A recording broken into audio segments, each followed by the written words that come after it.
अमीर होवे ओदे दर्दे गदावां दी की दस्सां करके नजर इको दुनिया बदल दिंदे।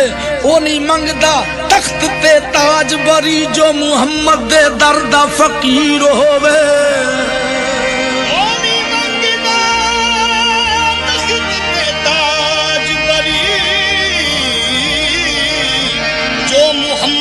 दर्दा फकीर होवे